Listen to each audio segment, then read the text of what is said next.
बच्चों good afternoon. Class 12 English language, English grammar.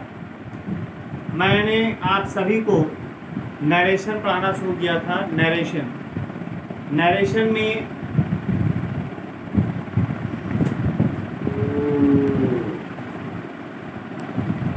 बच्चों जो ये पढ़ाया जा रहा है ये फेयर कॉपी में ही करना है सभी को। 12th A and B। Narration शब्द ये इसका मतलब होता है डिस्क्रिप्शन, वर्णन, किसी चीज के बारे में बताना, वर्णन। ये नरेट शब्द से बना है। नरेट यहाँ पर ये वर्ब के रूप में जाना जाता है, वर्ब के रूप में है, जिसे हम कहते हैं वर्णन करना, वर्णन करना।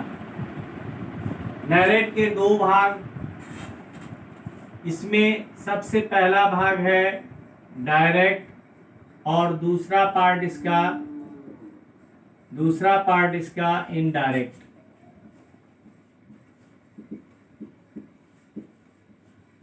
इसको डायरेक्ट स्पीच कहते हैं और इसको इनडायरेक्ट स्पीच कहते हैं। डायरेक्ट स्पीच यानी प्रत्यक्ष कथन,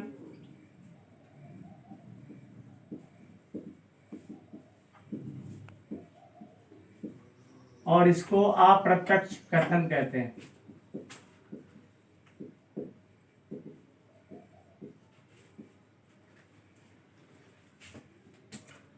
डायरेक्ट के बारे में ध्यान से सुन लें, क्या है ये direct speech. Direct speech when a person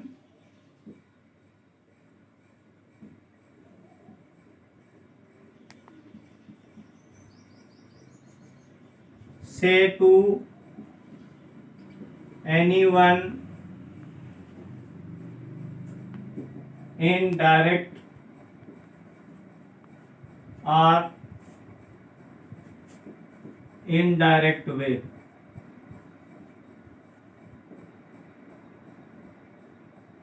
indirect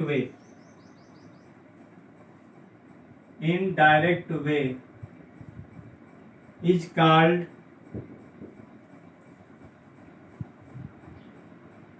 direct speech.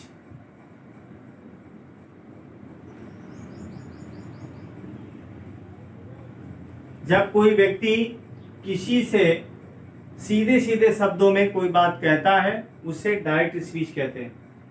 Direct speech के दो भाग हैं, जैसे एग्जाम्पल के रूप में दिया जाए, he said to him I have done my work। इसमें दो पार्ट हैं। पहला पार्ट ये आपका रिपोर्टिंग वर्ब और सेकंड पार्ट आपका reported speech, reporting verb. Reporting verb में ये सेड टू आपका वर्ब है, ये ही यहाँ पर सब्जेक्ट के रूप में लिखा गया है और हिम यहाँ पर आपका ऑब्जेक्ट के रूप में लिखा गया है। तो सब्जेक्ट और ऑब्जेक्ट कभी चेंज नहीं होते हैं। चेंजिंग जो होती है रिपोर्टिंग वर्ब में होती है। ये डायरेक्ट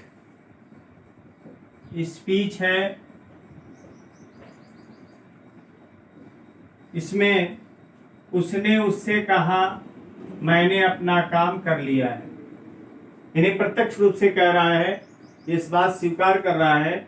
उसने उससे कहा कि मैंने अपना काम कर लिया है, ये डायरेक्ट वे में कह रहा है। इसी बात को इनडायरेक्ट वे में जब कहा जाता है तो उसका रूप क्या हो जाता है, चेंज हो जाता है।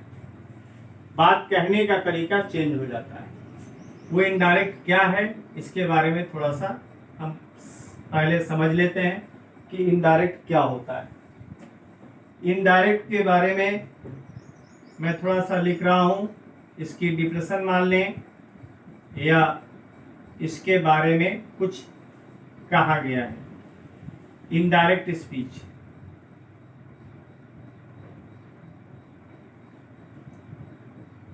when a person say to anyone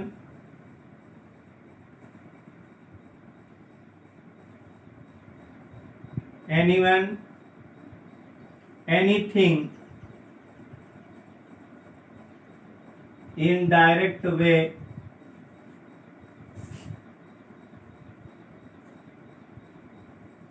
is called indirect narration. Indirect narration या इनडायरेक्ट स्पीच। इसका एग्जाम्पल देखिए, इसी एग्जाम्पल को हम लिखे दे रहे हैं। ये said to reporting verb change हो रहा है, तो यहां हो जाएगा इसका ही टोल्ड हिम। ये दो अलग अलग पार्ट हैं, इसको एक ही में कनेक्ट करके लिखना है, इसलिए यहाँ पर कनेक्टिव वर्ड के रूप में दैट यूज हो रहा है। ये आई यहाँ फर्स्ट पर्सन है, फर्स्ट पर्सन हमारा सब्जेक्ट के अनुसार चेंज हो रहा है, तो यहाँ पर आ रहा है ही। अब टेंस की बात आती है, ये प्रेजेंट परफेक्ट टेंस में है, जब इसे चेंज करते हैं तो पास्ट परफेक्ट टेंस में जाता है। यहाँ लिखा जाएगा ही हैड डन, और ये पॉसेसिव केस भी चेंज हो रहा है इसी के अनुसार, तो यहाँ पर आ रहा है हिज वर्क। ये इसका इनडायरेक्ट स्पीच है।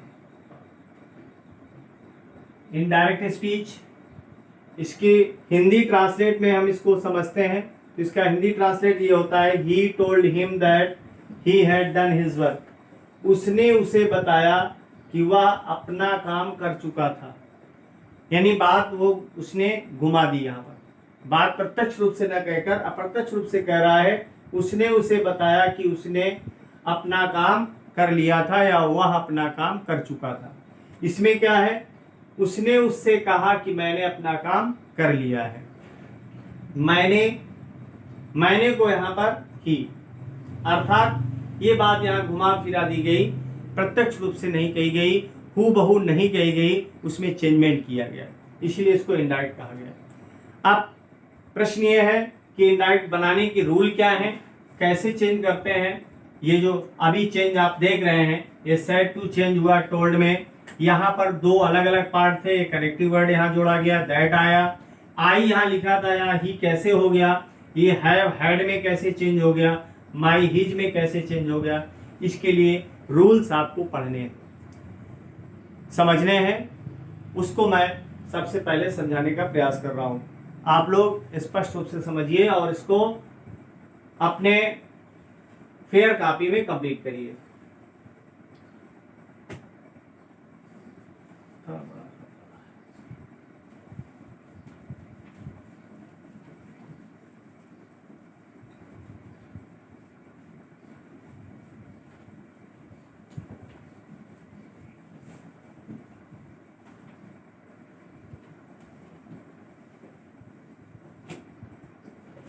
देखिए बच्चों, इसके रूल समझ लें। सबसे पहले changes rules of reporting verb. Reporting verb के चेंजेस रूल क्या है, इसमें सबसे पहले से टू टेल में चेंज होता है, सेज टू टेल्स में चेंज होता है। ये समझना जरूरी है, ये आपका डायरेक्ट है, डायरेक्ट में अगर से लिखा है तो इनडायरेक्ट में आपका क्या होगा, इनडायरेक्ट में आपका टेल होगा। ये डायरेक्ट में अगर से टू लिखा है तो ये टेल, सेज टू लिखा है टेल्स होगा, सेड टू लिखा है तो टोल्ड होगा। लेकिन अगर इनके बाद यानी सीधे सीधे से हम ये लिख दें कि से, सेज या सेड, इनमें टू का प्रयोग नहीं किया गया तो ये नो चेंज, यानी वही वर्ड रहेंगे, इसमें कोई परिवर्तन नहीं होगा। अगर टू नहीं दिया गया, ऑब्जेक्ट नहीं है, और ऑब्जेक्ट होगा तभी टू का प्रयोग किया जाएगा। ये रिपोर्टिंग वर्ब की चेंजिंग रूल है फर्स्ट। सेकेंड रूल क्या है इसका? If reporting verb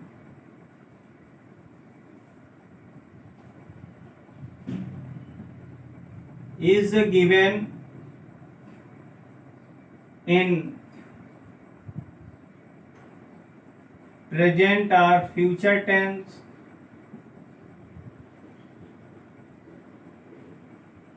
present tense में दिया है या फ्यूचर टेंस में दिया है। आप इसलिए ना समझ लें कि प्रेजेंट टेंस में केवल present simple, present indefinite, present continuous, present perfect continuous. Same process future tense में भी है, future indefinite, future continuous, future perfect और फ्यूचर परफेक्ट कंटीन्यूअस। इन दोनों टेंसों में अगर दिया गया है, क्या रिपोर्टिंग वर्ब दिया गया है, then tense of the sentence not change, यानी सेंटेंस का टेंस चेंज नहीं होता है। क्या नहीं होता है? सेंटेंस का टेंस चेंज नहीं होता है। अदर प्रोनाउन और अदर वर्ड चेंज हो जाते हैं। इसके लिए एग्जाम्पल देख लें, सेज और सेड टू को। सपोज दैट ये लिखा है he says to him I am writing an essay, ये लिखा हुआ है। तो ये सेज टू आया, इसका मीन्स है ये प्रेजेंट इंडिफिनिट टेंस में। प्रेजेंट इंडिफिनिट टेंस में यानी प्रेजेंट या फ्यूचर इंडिफिनिट टेंस में है, तो रिपोर्टेड स्पीच का टेंस चेंज नहीं होता है। तो इसको जब इनडायरेक्ट में चेंज करेंगे, डायरेक्ट दिया गया है, डायरेक्ट सेंटेंस दिया है, इसको इनडायरेक्ट में जब कन्वर्ट करेंगे तो यहां हो जाएगा ही सेज टू को अभी मैंने लिखाया है, सेज टू टेल्स में चेंज होता है। तो यहाँ पे क्या लिख देंगे? Tells. He tells him. Connective word यहाँ पर दैट यूज हो रहा है। आई ये प्रोनाउन फर्स्ट है, फर्स्ट पर्सन प्रोनाउन किसके अनुसार चेंज होता है? सब्जेक्ट के अकॉर्डिंग। अकॉर्डिंग टू सब्जेक्ट यहाँ ही लिखा है, इसलिए यहाँ ही लिखा जाएगा। बट इसमें क्या दिया है? सेंटेंस ऑफ द टेंस, यानी सेंटेंस का टेंस चेंज नहीं होगा। तो यहाँ पर आई के साथ जब एम लिखा गया है, अर्थात ये पूरा सेंटेंस जब हम रीड कर रहे हैं तो ये प्रेजेंट कंटीन्यूअस टेंस में पहुंच रहा है। तो इसको हम प्रेजेंट कंटीन्यूअस में ही रहने देंगे। प्रेजेंट कंटीन्यूअस में रहने के लिए क्या करना होगा? इसमें इज एम आर का प्रयोग होता है, आई के साथ एम का प्रयोग किया गया है, तो ही के साथ क्या होगा? Is. He is writing an essay, ये आपका इनडायरेक्ट बन गया, इनडायरेक्ट सेंटेंस बन गया। अगर फ्यूचर टेंस में कोई सेंटेंस आ गया है तो क्या चेंजमेंट होगा या नहीं होगा? इसको भी आप समझ लें।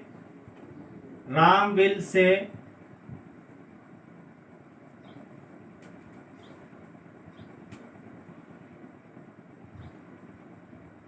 I teach you Hindi. Suppose that यहां लिखा है I teach you Hindi, Ram will say. ये तो आपको कंफर्म हो गया होगा कि रिपोर्टिंग वर्ब हमारा किस टेंस में है? Future indefinite. Future indefinite tense में होने पर टेंस चेंज नहीं होगा। तो आप ध्यान रखेंगे राम विल से, ये वैसे ही लिखा जाएगा क्योंकि इसमें ऑब्जेक्ट नहीं है। ऑब्जेक्ट अगर होता तो से को हम चेंज कर देते, लेकिन विल का विल ही लिखा जाता। Ram will say, connecting word यहाँ दैट आ गया, आई को फिर चेंज करेंगे अकॉर्डिंग टू सब्जेक्ट। सब्जेक्ट में क्या लिखा हुआ है? इसलिए क्या आ जाएगा ही। अब प्रश्न ये है कि टेंस कौन सा है, टेंस ये प्रेजेंट इंडेफिनिट टेंस है। प्रेजेंट इंडेफिनिट टेंस में ही इसे रखेंगे, तो यहाँ पे क्या लिख देंगे, आई के साथ टीच लिखा है तो ही के साथ क्या लिखेंगे, टीचेस हो जाएगा। क्यों टीचेस हो जाएगा, क्योंकि यहाँ ही सिंगुलर है, और सिंगुलर जब होता है सब्जेक्ट तो वर्ब में एस या एस जोड़ दिया जाता है। वर्ब की फर्स्ट फॉर्म है टीच, एस जोड़ेगा यानी टीचर्स हो गया।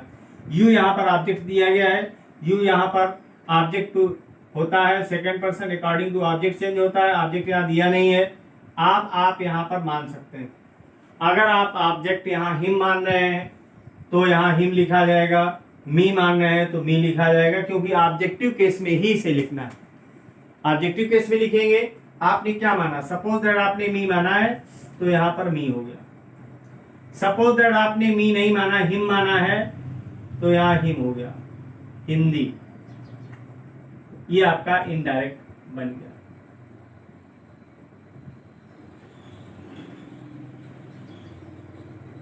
शायद सेंटेंस समझ में आ रहे होंगे।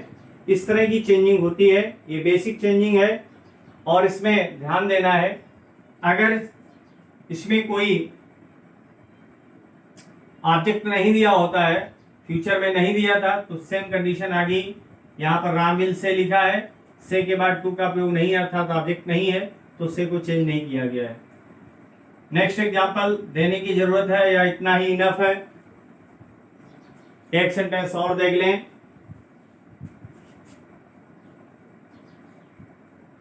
हरी is saying to him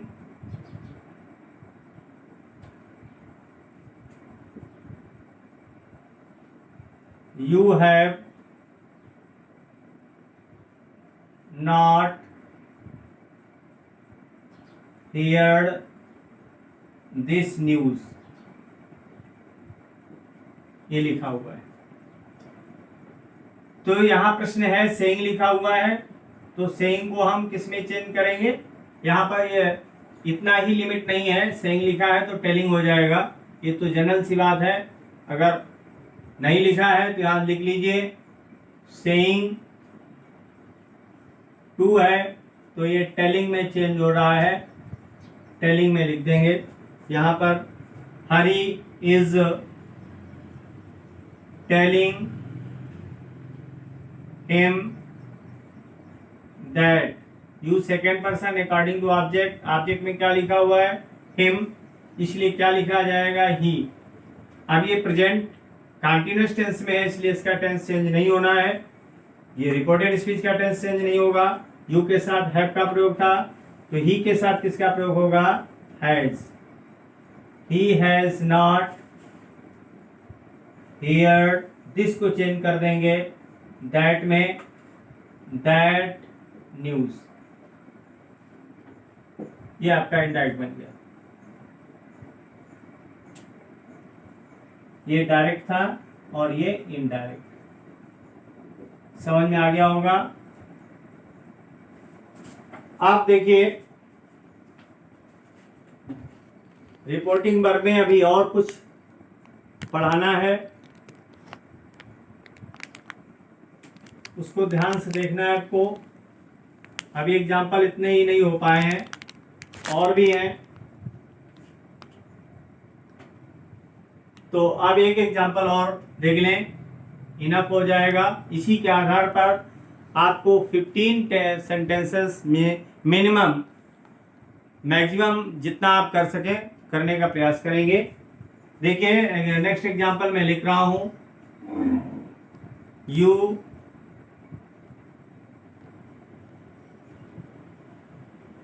will be saying, you will be saying Ram wrote a letter to his friend, ये लिखा हुआ है। तो यहाँ विल बी है अर्थात ये कंटिन्यूअस है, तो यहाँ पे क्या लिखेंगे, यू विल बी सेइंग। क्योंकि सेइंग के बाद कोई ऑब्जेक्ट नहीं है। अगर ऑब्जेक्ट होता तो ये टेलिंग में चेंज कर देते, बट यहाँ कोई ऑब्जेक्ट नहीं दिया गया है। कनेक्टिंग वर्ड यहाँ पर दैट यूज कर लीजिए। यहाँ पर नाउन सीधे दिया गया है, नाउन कभी चेंज नहीं होता है, प्रोनाउन चेंज होता है। ये जब हमने देख लिया ये फ्यूचर कंटीन्यूअस टेंस में है तो टेंस चेंज होने की जरूरत नहीं है, टेंस वही रहेगा जो लिखा हुआ है। पास्ट इंडेफिनिट टेंस में लिखा है वही लिख देंगे। Ram wrote a letter to. अब ये हिज क्यों नहीं चेंज हो रहा? क्योंकि थर्ड पर्सन प्रोनाउन कभी चेंज नहीं होता है। तो इस टेंस में कोई चेंजमेंट नहीं हुआ इस सेंटेंस में, क्योंकि ये ऑलरेडी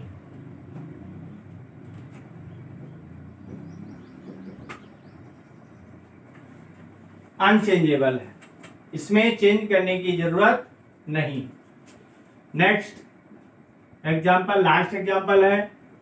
इसमें मैं present indefinite, future indefinite, present continuous, future continuous और एक लास्ट में बोल दे रहा हूं प्रेजेंट परफेक्ट टेंस। तो प्रेजेंट परफेक्ट टेंस का मैं एग्जांपल दे रहा हूं। He has said, he has said I am not feeling well, ये लिखा हुआ है।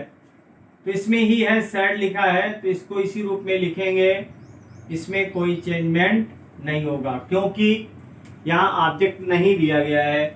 ऑब्जेक्ट ना दिए होने के कारण कोई चेंजमेंट नहीं होता है।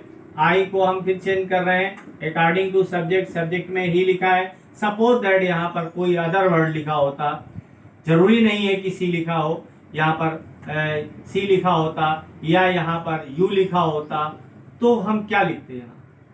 जो भी हमारा सब्जेक्ट में आ रहा है तो हमें यू यहाँ पर लिखना होता। अगर यू लिखा होता तो यू हैव हो जाता। यहाँ पर भी हमें क्या लिखना होता? यू हैव लिखना होता, क्योंकि चेंजमेंट वही होगा। आप आई को यू के अनुसार चेंज करेंगे तो यहाँ पर यू आ जाएगा।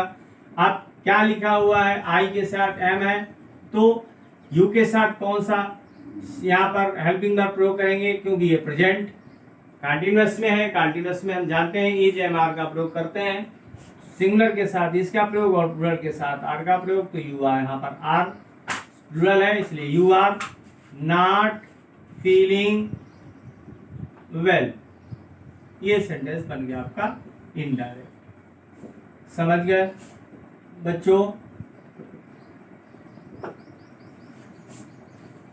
ये थे आपके 5 एग्जाम्पल्स, समझ गए ना?